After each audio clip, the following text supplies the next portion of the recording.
Halo sobat pencinta Donghua, kali ini kita akan melanjutkan cerita Battle Through the Heavens Benua Kaisar. Cerita dan video ini diambil dari channel Mebarta. Tanpa banyak basa-basi, mari kita simak alur ceritanya. Melanjutkan dari cerita sebelumnya.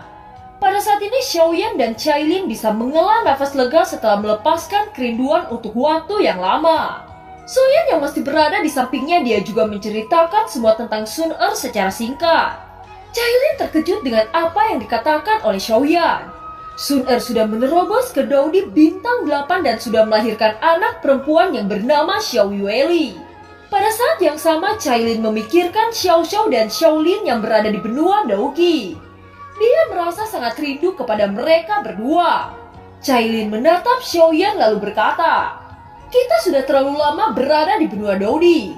Kita sebagai orang tua hanya bisa membiarkan anak-anak kita sendirian." Ucap Cailin, "Anda tidak perlu cemas. Sekarang Xiao Xiao dan Xiaolin sudah dewasa. Terlebih lagi mereka menjadi murid Dewa Tuosa Protos. Sekarang saya sudah menembus tingkat Daosian dan memiliki Bahtera Tabur. Saya memiliki metode untuk kembali di benua Daoqi." Ucap Xiaoyan, "Apakah Anda benar-benar memiliki cara untuk kembali ke benua Daoqi?" Tanya Cailin. "Ya, Anda dapat yakin. Hanya saja saat ini masih ada hal yang penting yang harus saya tangani terlebih dahulu. Setelah saya menyelesaikan semuanya, saya berjanji akan kembali ke benua Daoqi untuk membawa Xiaolin dan Xiao Xiao kepada Anda. Selain itu, sekarang keluarga Warcraft masih membutuhkan Anda untuk mengaktifkan garis darah mereka. Saya juga akan membantu Anda menerobos Daudi bintang 7. Ucap Xiaoyan mengeluarkan eliksir Danfang dan memberikannya kepada Cailin. Setelah menelan eliksir Danfang, energi yang sangat besar meletus dari tubuh Cailin. Tidak butuh waktu lama, bencana petir muncul di langit klan Warcraft. Itu adalah terobosan dari Cailin yang menjadi Daudi bintang 7. Xiaoyan mengamati bencana petir dengan tenang. Meskipun bencana petir ini sangat berbahaya, namun dia tidak khawatir sama sekali. Di hadapan tubuh surga menelan piton, petir-petir ini tidak menimbulkan sedikit pun ancaman. Oleh karena itu, Xiaoyan menonton dengan sangat santai. Hanya butuh beberapa tarikan nafas, awan-awan petir yang tercipta menyebar dan menghilang. Cailin yang melayang di udara berubah menjadi sosok manusia. Dia perlahan-lahan turun dan menuju ke tempat Xiaoyan. Xiaoyan segera lari dan memeluk pinggang ramping Cailin dengan kedua tangannya. Cailin yang merasakan tangan Xiaoyan hanya tersipu malu. "Istriku, selamat untuk peningkatan kekuatan Anda. Sekarang saya harus pergi menyapa saudara Chaos Immortal. Jika Anda masih tidak puas dengan hal itu, maka Anda bisa memanggil saya." Ucap Xiaoyan tersenyum menggoda. Pipi Cailin berubah menjadi merah saat mendengar maksud dari kata-kata Xiaoyan. Dia dengan cepat menendang pantat Xiaoyan dengan keras. "Pergi sekarang," ucap Cailin. Xiaoyan tanpa daya dan segera pergi untuk menyapa Batian dan Chaos Immortal. Secara alami kedatangan Xiaoyan mengejutkan mereka berdua. Xiaoyan menceritakan semua kejadian saat dia pergi ke Lautan Emas secara singkat. Chaos Immortal yang mendengar semua cerita Xiaoyan, dia segera berteriak, "Saudaraku, apakah Anda ingin membunuh saya? Saya sudah berjuang sangat keras untuk menyusul kekuatan Anda. Namun sekarang Anda muncul dengan kekuatan Daosian bintang 2. Sekarang bagaimana cara saya untuk mengejar Anda?" Ucap Chaos Immortal tersenyum pahit. Mendengar ini, ekspresi Xiaoyan menjadi datar. Dia menghela nafas lalu berkata, "Saudaraku, bagaimanapun kekuatan Anda sudah meningkat sangat pesat. Anda sudah menerobos Daudi bintang 8 telah menunjukkan bahwa bakat Anda memang luar biasa." Ucap Xiaoyan menepuk bahu Chaos Immortal. Mendengar kata-kata Xiaoyan, jantung Chaos Immortal seperti ditikam oleh ribuan bilah tajam. Dia memandang Xiaoyan lalu berkata, "Tolong berikan saya nasihat untuk bisa seperti Anda. Saya berjanji akan berlatih sangat keras." Ucap Chaos Immortal, "Anda harus tahu bahwa jalan kultivasi setiap orang berbeda-beda. Sekarang saya ingin memasuki pegunungan primitif untuk menemui leluhursu. Apakah Anda ingin mengikuti saya untuk bertemu dengannya?" Tanya Xiaoyan. "Tentu saja saya akan ikut dengan Anda. Sudah sangat lama kita tidak mengunjungi tempat itu." ucap Chaos Immortal. Setelah itu keduanya mulai menyelusuri kedalaman pegunungan primitif untuk yang kedua kalinya. Di sepanjang jalan Xiaoyan bergerak sangat cepat.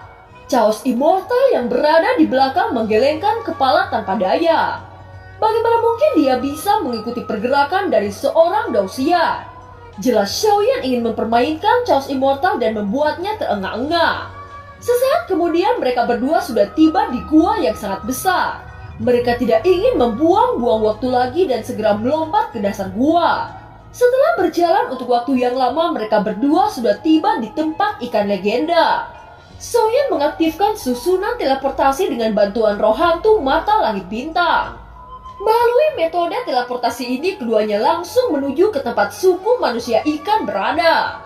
Mengetahui kedatangan Xiaoyan dan Chaos Immortal, Patriarch Lu buru-buru menyambut mereka berdua. Patriarch Lu, sudah sangat lama kita tidak bertemu. Bagaimana kabar Anda? Ucap Xiaoyan. Saudara Xiaoyan, kabar saya sangat baik. Saya berterima kasih atas pertolongan Anda saat itu. Jika bukan karena sikap dermawan Anda, saya mungkin sudah menjadi mati. Ucap Patriarch Lu. Anda tidak perlu sungkan kepada saya. Sudah sewajarnya saya melakukan itu kepada Anda. Ucap Xiaoyan. Baiklah. Kalau boleh tahu apa tujuan saudara Xiaoyan dan Tuan Muda Chaos Immortal? Ucap Patriarch Lu. Saya ingin menemui leluhur Su. Ucap Xiaoyan. Saat mendengar Xiaoyan menyebutkan leluhur Su, ekspresi Patriarch Lu tiba-tiba berubah. Xiaoyan yang menyadari ini, dia segera bertanya. Apa yang terjadi pada leluhur Su? Tanya Xiaoyan. Patriarch Lu menghela nafas panjang lalu berkata, Saudara Xiaoyan, ikuti saya untuk menuju ke tempat kediaman leluhur Su. Saya tidak tahu apakah leluhur Su masih bisa bicara. Leluhur Su sudah mencapai batas vitalitasnya dan berangsur-angsur menghilang. Ucap Patriarch Lu. Mendengar ini, Xiaoyan dan Chaos Immortal mengerutkan kening. Ketika mereka sudah tiba di kediaman leluhur Su, terlihat sosok tua berbaring di sana. Itu adalah leluhur Su dengan sisa nafas yang menyisakan detik-detik terakhirnya. Xiaoyan menghampiri sosok tua itu dan menggenggam tangan keriputnya.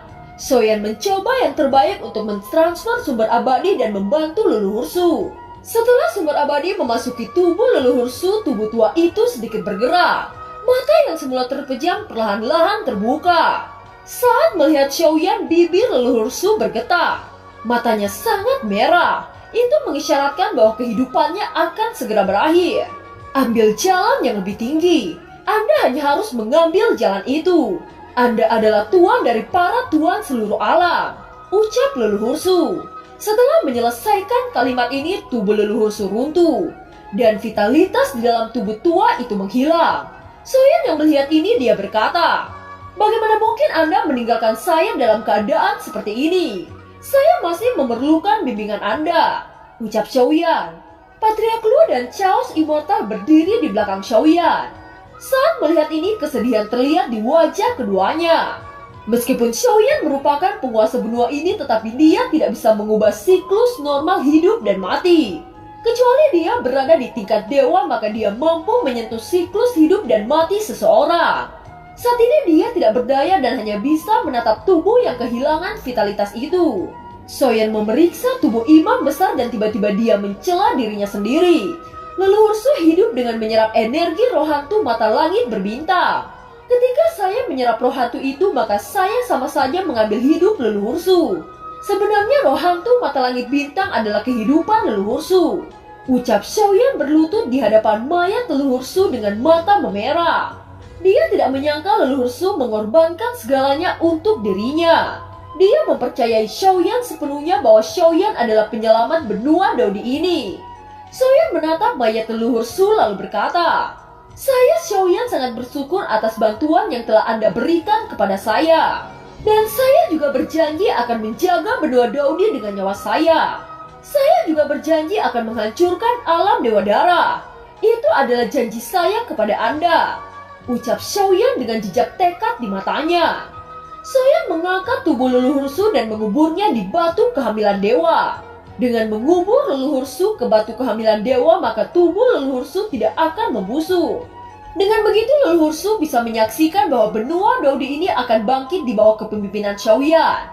Chaos Immortal melihat tubuh leluhur Su yang berada di dalam batu kehamilan dewa. Dia berlutut lalu berkata, "Leluhur Su, terima kasih telah menunjukkan wajah ibu saya di masa lalu," ucap Chaos Immortal. Setelah waktu yang lama, Xiaoyan berdiri dan keluar dari Gunung Hitam. Setelah itu dia datang ke Patriarch Lu untuk pamit keluar dari perut ikan legenda. Xiaoyan dan Chaos Immortal memasuki tempat teleportasi dan menghilang dalam sekejap mata. "Saudaraku, leluhur Su memanggil Anda tuan dari seluruh alam. Apakah Anda merupakan tuan benua ini?" tanya Chaos Immortal. Kata-kata terakhir dari leluhur Su terdengar sangat jelas oleh Chaos Immortal. Oleh karena itu dia memikirkannya hingga saat ini. Xiaoyan tidak segera menjawab pertanyaan Chaos Immortal. Dia dengan cepat menuju bagian bawah gua. Telapak tangan Xiaoyan perlahan-lahan diletakkan ke pilar batu ini. Kekuatan benua dilepaskan dan membuka segel yang menyembunyikan ribuan pasukan kuno. Cahaya yang menyilaukan menyinari seluruh gua. Kemudian ribuan sosok dapat dengan jelas terlihat di dalam gua.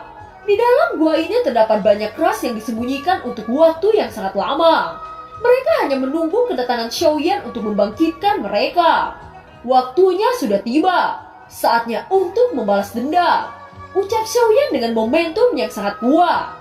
Sekarang leluhur Su telah jatuh, dan dia tidak perlu meminta nasihat kepada siapapun.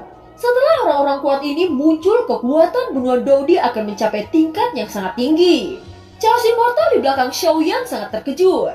Adegan ini telah dia saksikan dengan matanya sendiri. Tanpa Xiaoyan menjawab pertanyaannya, semua yang ditunjukkan oleh Xiaoyan telah mengkonfirmasi identitas Xiaoyan sebenarnya. Seluruh garis-garis cahaya terjalin satu sama lain. Di dalam gua banyak pasang mata terbuka secara bersamaan. Kemudian energi yang mengerikan perlahan-lahan mulai menyebar.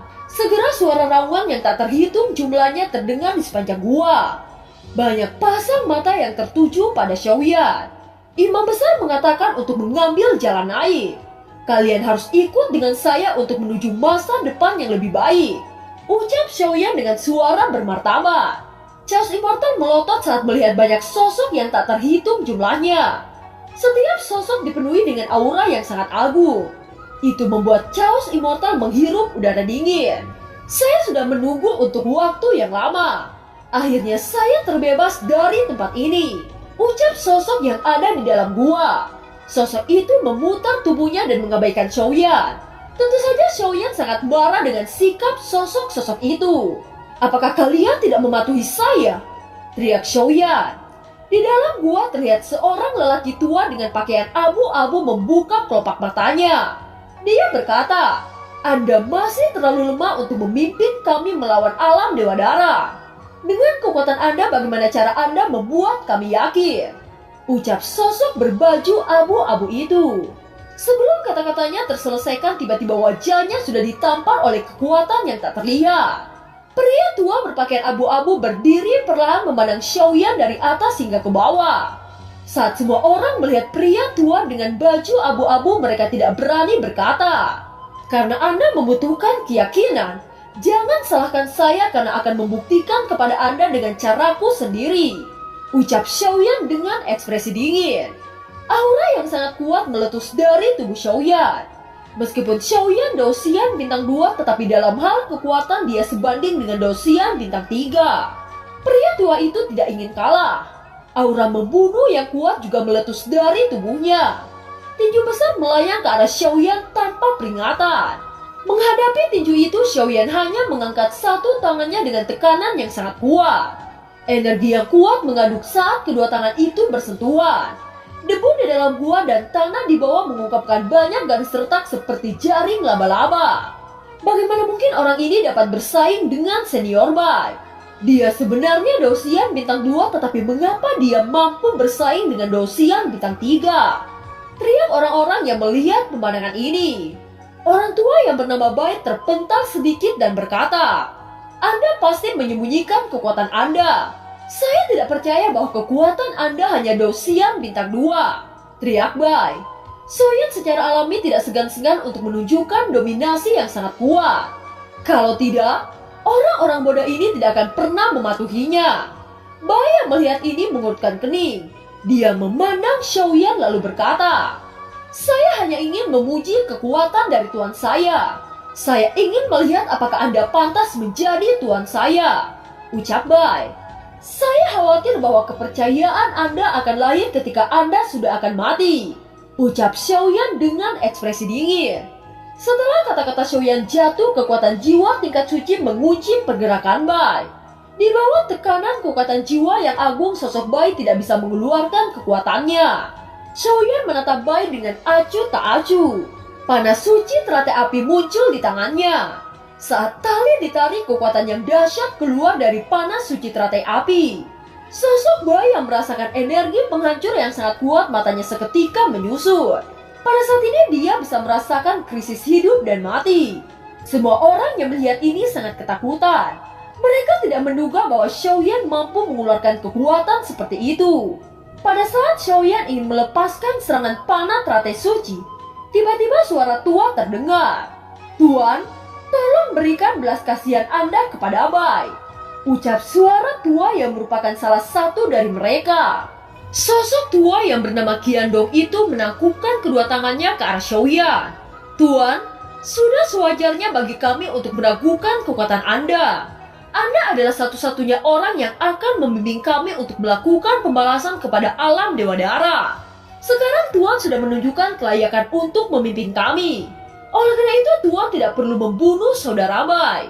Saudara Bai sudah menunggu bertahun-tahun yang tak terhitung jumlahnya. Dia mengatakan seperti itu karena hidup dan mati kami akan berada di tangan Anda," ucap Qiandong. Mendengar kata-kata itu, Xiaoyan perlahan mengalihkan pandangannya ke Bai. Dia mampu mengalahkan Bai sebagian besar karena dia adalah tuan benua ini. Dia memiliki kekuatan untuk menekan mereka.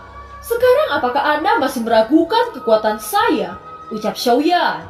Bai menundukkan kepala dan berkata dengan keras, "Tuan, tolong maafkan ketidaktahuan saya. Sekarang saya sangat percaya kepada Anda dan siap mendengar perintah dari Anda," ucap Bai. Xiaoyan menghela nafas lega dan panas suci teratai api menghilang dari tangannya. Xiaoyan tahu di antara orang-orang ini masih terdapat orang dengan kekuatan yang melebihi imajinasinya. Dia menatap kerumunan lalu berkata, "Saya tahu bahwa banyak di antara kalian masih meragukan kekuatan saya. Kalian hanya menilai bahwa kekuatan Dosian bintang 2 saya masih tidak cukup untuk memimpin kalian. Tetapi apakah kalian tahu bahwa saya di benua Daudi ini hanya dalam waktu kurang dari 100 tahun? Saat ini kalian semua tidak punya pilihan selain mengikuti saya dan bergandengan tangan untuk membawa benua ini ke tingkat yang lebih tinggi," ucap Xiaoyan. Seluruh orang yang berada di dalam gua bergumam di antara mereka sendiri. Bagaimana mungkin seseorang dari Daudi ke Dosian hanya membutuhkan waktu di bawah 100 tahun? Saya berada di tingkat Dosian bintang 3 membutuhkan waktu ribuan tahun, ucap orang-orang yang berada di dalam gua. Xiaoyan melirik ke arah kerumunan yang mulai berdiskusi di antara mereka sendiri. Pada saat ini keraguan di mata mereka sedikit demi sedikit mulai memudar. Tiba-tiba satu sosok dengan tubuh kekar berkata dengan suara keras, "Semuanya, orang ini merupakan pilihan dari Imam Besar. Saya sangat yakin pilihan Imam Besar tidak akan pernah salah. Bahkan orang ini mampu menembus Daudi menuju Dosian dalam waktu kurang dari 100 tahun. Di seluruh benua saya khawatir tidak akan ada kecepatan kultivasi seperti orang ini," teriak pria kekar itu. Seluruh orang yang berada di dalam gua gempar oleh kata-kata ini. Di masa depan kekuatan orang yang akan memimpinnya jauh melampaui akal sehat mereka. Saya percaya dengan pilihan Imam Besar. Mulai sekarang orang ini menjadi tuan kami. Saya Qiandong mengakui Anda sebagai tuan saya, ucap Qiandong dengan sopan menangkupkan kedua tangannya. Mendengar Qiandong menyatakan ini, seluruh orang-orang yang berada di dalam gua segera mengikuti. Mereka menangkupkan tangan serempak berkata, "Kami semua tunduk kepada tuan benua ini, dan kami siap menerima perintah dari tuan," teriak orang-orang. Xiaoyan tersenyum dan mengangguk ke arah kerumunan. Qiandong sangat sadar jika Imam Besar tidak mungkin salah dalam memilih orang untuk memimpin mereka. Ramalan Imam Besar sangat akurat, sehingga Qiandong percaya 100% pada pilihan Imam Besar. Di antara semua orang-orang ini, Xiaoyan bisa merasakan bahwa Qiandong adalah yang paling mengerikan.